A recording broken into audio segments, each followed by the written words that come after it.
Welcome to the number 8 most cited OSHA violation for 2017, machine guarding, specifically as it relates to the General Industry Standard of 1910.212, where there were 1,933 violations handed out to companies in the U.S. workforce. More importantly, the improper implementation of this single standard accounts for thousands of injuries each year.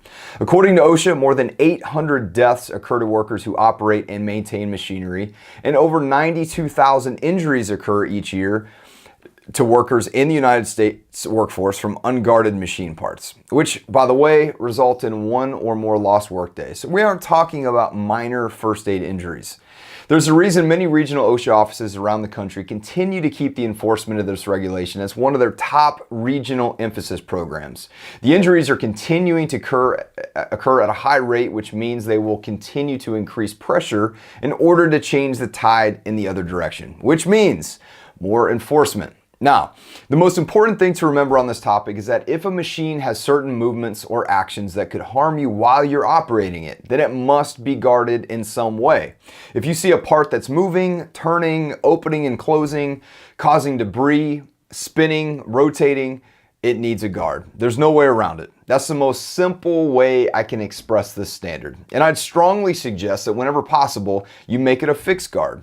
You're literally begging for an OSHA violation when the guard is removed and sitting right next to the machine it's designed to guard.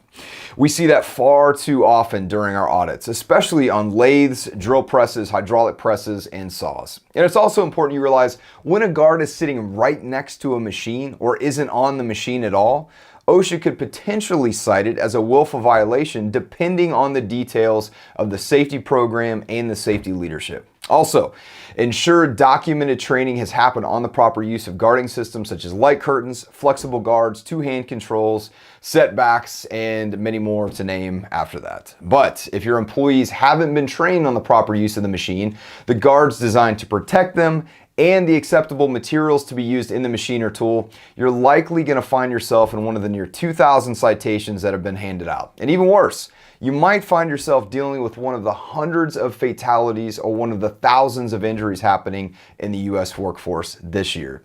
Please take this regulation very seriously. For Summit Safety Group, I'm Jake Wolfenden, and we may not know you, but we want you to be safe and protected. Have an awesome week.